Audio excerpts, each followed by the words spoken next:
مذاکرات کے نتیجے میں آپ کو یقین ہے کہ خان صاحب باہر آ جائیں گے؟ سر یہ مذاکرات کامیاب ہوں تو بھی، کامیاب نہ ہوں تو بھی عمران خان باہر آ رہا ہے سر انشاءاللہ۔ مذاکرات کامیاب نہیں ہوئے تو تناؤ برقرار رہے گا، تناؤ برقرار رہے گا تو کیسے باہر آ رہے ہیں؟ تناؤ برقرار رہے گا تو ہم پھر دوبارہ احتجاجی تحریک کی طرف چل پڑیں گے۔ مذاکرات کامیاب ہوں یا نہ ہوں بانی باہر آ رہی ہیں، تناؤ برقرار رہے گا تو ہم پھر احتجاجی تحریک کی طرف جائیں گے۔ پی ٹی آئی کی مذاکراتی کمیٹی کے ترجمان حامد رضا کے 11 آور میں گفتگو، کہا بانی کے خلاف تمام کیسز میں بری یا ضمانتیں ہو چکی ہیں، انہیں مزید جعلی کیسز میں جیل میں نہیں رکھا جا سکتا۔ ہمارے پاس ایسی کوئی اطلاع نہیں کہ آج بانی سے ملاقات کرائی جا رہی ہے۔ پی ٹی آئی مذاکراتی کمیٹی کی بانی سے ملاقات کی درخواست، جیلر کو تحریری درخواست میں کھلے ماحول میں ملاقات کا کہا گیا۔ پارٹی چیئرمین بیرسٹر گوہر کہتے ہیں امید ہے آج مذاکراتی ٹیم کی بانی سے ملاقات ہو جائے گی۔ اسد کیسر بولے بانی سے ملاقات نہیں کرائی جاتی تو پھر مذاکرات نہ ہی سمجھیں، اس کا مطلب ہوگا حکومت نہیں چاہتی مذاکرات آگے بڑھیں۔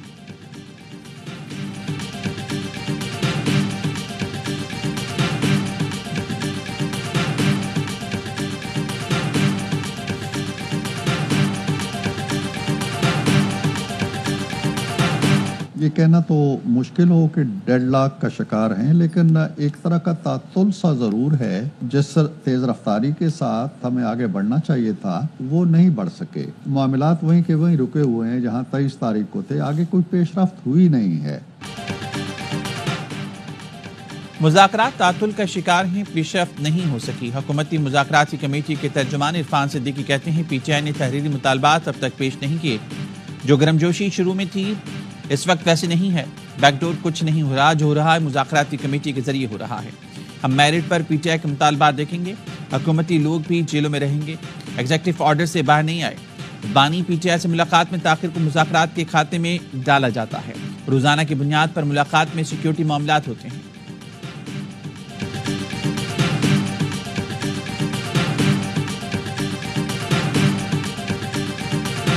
حکومت تاثر دینا چاہتی ہے کہ بانی P T I N R O مانگ رہی ہیں۔ علیمہ خانم کہتی ہیں پہلے کہا گیا 2 سال کے لیے باہر چلے جائیں، پھر کہا 6 ماہ کے لیے چلے جائیں۔ بانی پی ٹی آئی کو یہ بھی کہا گیا ہم آپ کو ہاؤس اریسٹ کر دیتے ہیں، براہ راست نہیں کہا لیکن ایسے پیغام پہنچ رہی ہیں۔ بانی پی ٹی آئی کا مطالبہ ہے جو بے گناہ جیل میں ہیں انہیں باہر نکالا جائے۔ بچوں کسی کا ایندھن مت بننا، وعدہ کرو کبھی ملک کے خلاف نہیں جاؤ گے۔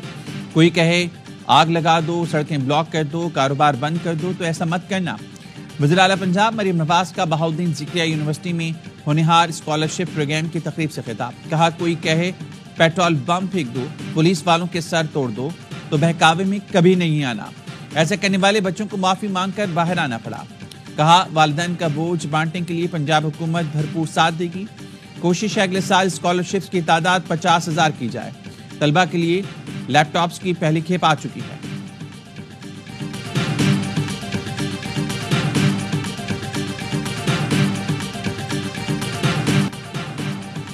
دو 2018 کا تجربہ سانحہ مشرقی پاکستان سے کم نہیں۔ پی ٹی آئی نے 9 مئی کو فوجی تنصیبات پر حملے کر کے سیاست کا طرز بدل دیا۔ P T I social media پر وہ کر رہی ہے جو بھارتی جنسی رعب بھی نہیں کرتی۔ وفاقی وزیر احسن اقبال کا کہنا ہے موجودہ حالات میں اسٹیبلشمنٹ اور سیاستدانوں کا گٹھ جوڑ نہیں۔ کہا سندھ میں ترقیاتی کام تیز کرنے کا ارادہ ہے۔ وزیر اعلیٰ مریم نواز کو کہوں گا کراچی کا دورہ کریں۔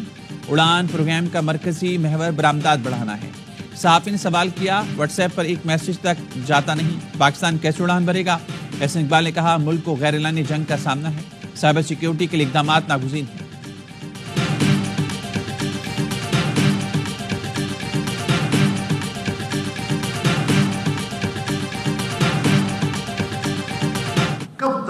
راستے اختیار کرتے رہو گے، کب تک یہ طریقے چلتے رہیں گے؟ یہ چیزیں نہیں چلیں گی۔ ایک دن آئے گا کہ پھر تمہارا انجام بھی حسینہ واجد والا ہو جائے۔ تو نہ اپنا انجام حسینہ واجد والا کرو اور نہ بشار الاسد والا کرو۔ ایک دن آئے گا آپ کا انجام بھی حسینہ واجد والا ہوگا۔ طاقت کے زور پر چیزیں نہیں چل سکتی۔ مولانا فضل الرحمان نے حکمران کو خبردار کر دیا کہ ہمارے ملک کی جمہوریت اور پارلیمانی سیاست معیاری نہیں۔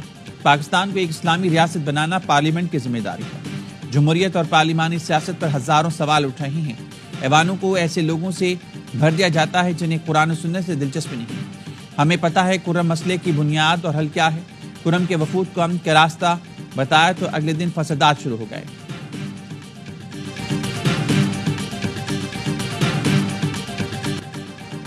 کرم امن معاہدے پر دستخط نہ کرنے پر 3 عمائدین کو گرفتار کر لیا گیا۔ کرم کے بعض مقامات پر کرفیو نافذ، توری قبیلے نے دھرنا عارضی طور پر ختم کر دیا۔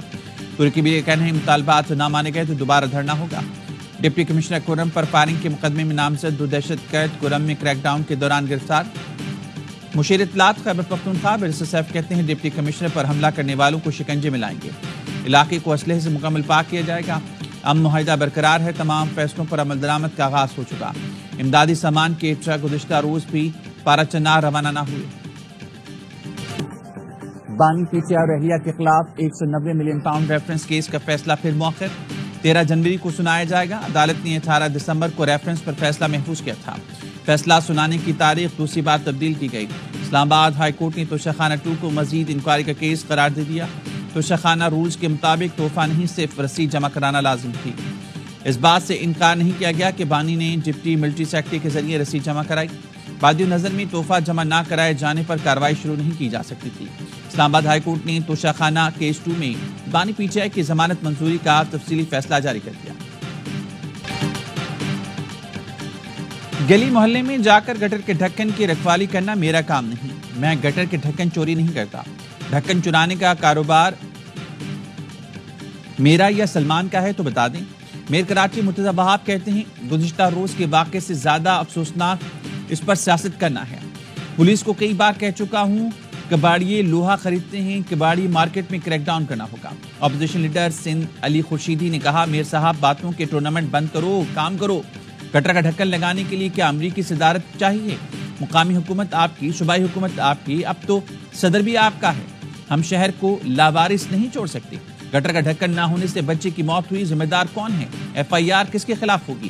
امیر جماعت اسلامی کراچی مونم ظفر نے کہا ہیروئن ڈھکن چراتے ہیں تو حکومت کہاں ہے؟ میر کراچی ڈھکن دیں۔ شاہ فیصل کالونی کی یو سی کے لیے 75 ڈھکن دینے کا وعدہ کر کے صرف 20 دیے گئے۔ کھلے مین ہول میں گر کر جاں بحق 8 سال کا عباد کی تدفین کر دی گئی۔ لواحقین شدید غم سے نڈھال۔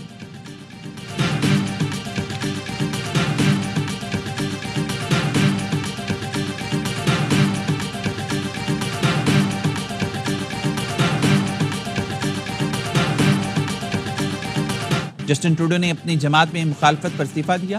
گزشتہ ماہ وزیر خزانہ نے ٹروڈو سے اختلافات پر استعفیٰ دیا تھا۔ انسانی اسمگلنگ گروہوں کو نشان عبرت بنائیں۔ انسانی اسمگلرز کی جائیداد اساس سے ضبط کر کے فوری قانونی کارروائی کی جائے۔ وزیراعظم کی انسانی اسمگلنگ کے خلاف اقدامات کے حوالے سے اجلاس میں گفتگو، کہا سہولت کار سرکاری افسران کے خلاف تعدیبی کارروائیوں کا آغاز خوشائن۔ وزارت قانون سے مشاورت کے بعد استغاثہ کے لیے سینئر وکلا تعینات کیے جائیں۔ وزارت اطلاعات، وزارت داخلہ کے تعاون سے آگاہی مہم چلائے۔ ہوائی اڈوں پر بیرون ملک جانے والے افراد کی اسکریننگ مؤثر بنائی جائے۔